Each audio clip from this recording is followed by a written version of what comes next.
कधी-कधी एखाद्या दिवशी काहीच आपण ठरवत नाही, पण तोच दिवस खूप छान जातो. त्यातलाच आजचा दिवस आहे. सकाळी सगळेजण उठले, प्रत्येकजण आपापली कामं करत होतं आणि त्याच्यानंतर मग सृष्टीचं आणि माझं असं डिस्कशन झालं, की चल फिरायला जाऊया म्हणून कुठेतरी. सृष्टी पण म्हणाली, "चला वहिनी, मी पण सुट्टी घेते, आपण कुठेतरी फिरायला जाऊ." आणि मग आमचं असं डिसाईड झालं, की छान इथे सलकनपूर म्हणून एक मंदिर आहे, तिथे जाऊ.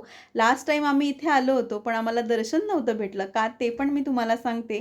त्याआधी आम्ही सगळेजण नाश्ता करायला आलो सगळेजण आणि सगळ्यांना साऊथ इंडियन आमच्याकडे प्रचंड आवडतं. लास्ट टाईम मी ही पुरी भाजी ट्राय केली होती. ती मला आवडली होती. मी सृष्टीला म्हटले, की "तू पण ट्राय करून बघ."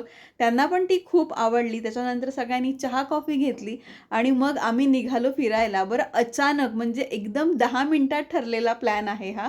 सलकनपूर म्हणून इथेच एम-पीमध्ये छान देवीचं मंदिर आहे.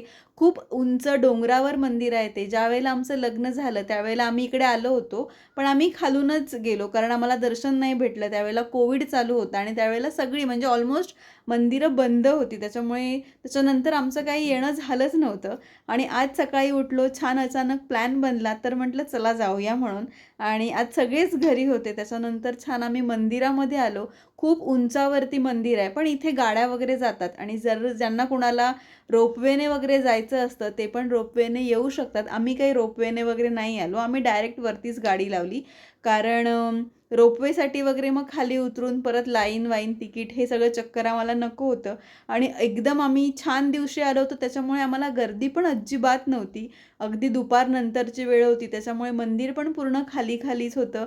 छान दर्शन झालं शांततेमध्ये. आम्ही थोडा वेळ इथेच बसलो आणि बघू शकता मंदिराच्या आवारात अजिबात गर्दी नाही आहे. पण हेच तुम्ही सॅटर्डे, संडे किंवा नवरात्रीमध्ये जाल तर तुम्हाला इकडे खूप गर्दी असते आणि आज आमचं अगदी म्हणजे नकळत हा छान प्लॅन बनला आणि वातावरण पण बघू शकता. म्हणजे सकाळी मस्त पाऊस होता, त्याच्यानंतर पाऊस पण गायब झाला आणि दुपारनंतर थोडं-थोडं ऊन वगैरे पण होतं. छान-छान आम्ही सगळ्यांनी फोटोज वगैरे काढले.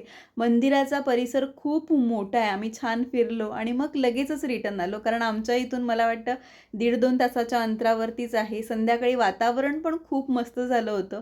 पावसासारखं छान वाटतंय आणि त्याच्यानंतर पाऊस थोडा-थोडा पडायला लागलाच होता. तर आम्ही मध्येच मग थांबलो आणि छान चहा, मॅगी वगैरे असं खाऊन घेतलं. अशी मस्त आमची ट्रिप झाली. तुम्हाला कसं वाटलं मला नक्की कमेंट करून सांगा.